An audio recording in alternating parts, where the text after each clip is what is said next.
I'm just going to do a little intro. Hi, I'm Rob St. Mary with the Detroit Free Press, and we're here at Comic-Con, and this big guy standing next to me is Benjamin Byron Davis. I'm tall, and I'm feeling... I don't know if you're that tall, but okay. All right, big guy. Well, you may know him from several places, including, one of the things that I think about is you start as an actor. Did you ever think that video games would be... as an actor, you're going to take whatever job you can find.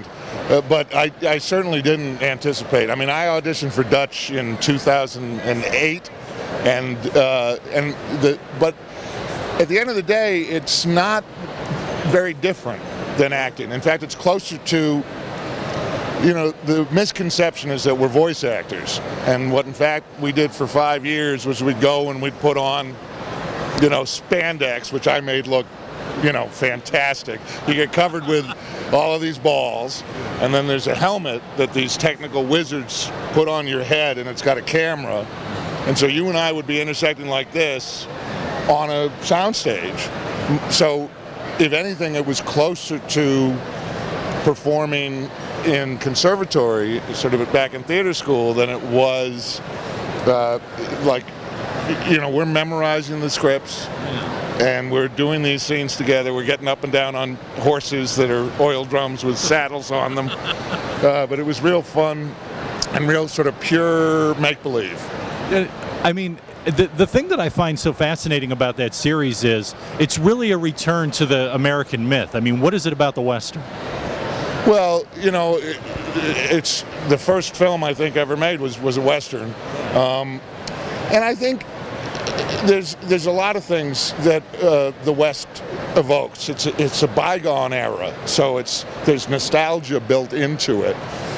There's an idea that people are carving their own way in a world, and I think what Rockstar really did that's so exceptional with both Red Dead titles, it's the encroachment of technology and civilization on top of these free spirits and how conflict arises because of that.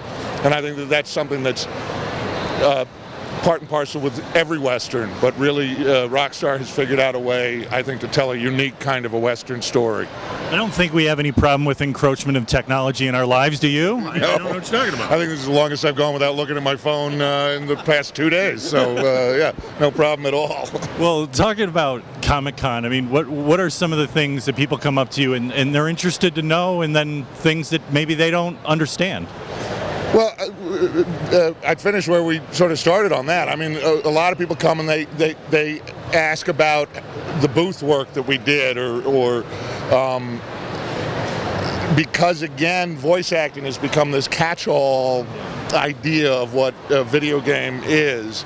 And the reality is, if you've ever seen sort of behind the scenes of Avatar or behind the scenes of the Andy Serkis Planet of the Apes movies, that tech is much closer. So that comes up a lot, and I'm always happy to clarify that. But the thing about Comic-Con that, I didn't ever really anticipate, this isn't something that you aim at, like getting to be a part of John Cleese is over there. It's the community and the people that you get to meet. And everybody who's running this convention has been so magnificent. All the volunteers, all the man hours that go into just putting this whole thing together. It's really pretty extraordinary. And then on top of all of that, to get to meet these fans who some are driving from out of state and they've been on the road. Fathers have driven sons 4 hours round trip to be here. It's humbling and really gratifying, but it's an amazing thing. I know that you're stuck behind the table quite, for the whole weekend, but have you had a chance to go around Detroit, to look at Detroit? You've been here before? You got any good Detroit stories? I haven't been. I have not been.